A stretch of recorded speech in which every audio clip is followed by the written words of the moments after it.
पार्लिमानी उमूर के मरकजी वजीर किरण रिजिजू ने कहा है कि हुकूमत नीट इम्तिहान के पेपर लीक और इससे मुत्तल्लिक़ तमाम मामलात पर पार्लियामेंट में बहस के लिए मुकम्मल तौर पर तैयार है।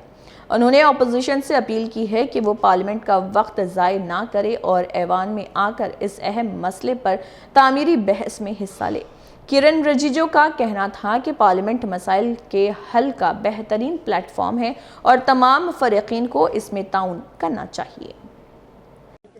सरकार ने आज पार्लियामेंट सदन में कह दिया कि नीट एग्ज़ाम का पेपर लीक का मामला और उससे जुड़े हुए जो भी संबंधित मामले हैं उस पे पूरी तरह से चर्चा करने के लिए तैयार है।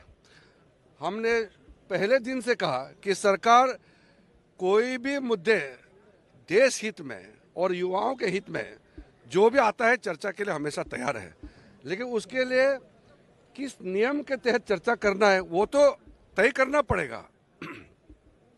पार्लियामेंट के अंदर में चर्चा करने के लिए एक सिस्टम बनाया हुआ है। अब सीधा सड़क पे उतर जाते हो और हंगामा करते हो, ये ठीक नहीं है। चर्चा सार्थक होना चाहिए, नियम के तहत पॉजिटिव डिस्कशन होना चाहिए।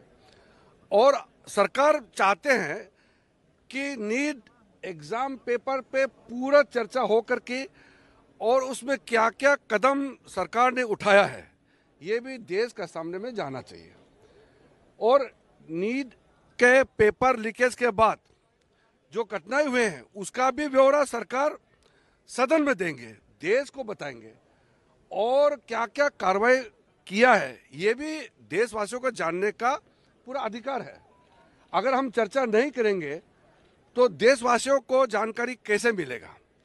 लेकिन हमारे बात सिर्फ इतना ही है कि किसी नियम के तहत चर्चा करने के लिए स्पीकर साहब के साथ बैठ करके सब पार्टी ये तय करे, सबसे पहले कब चर्चा करना है वो तय करे, सरकार मंजूर है।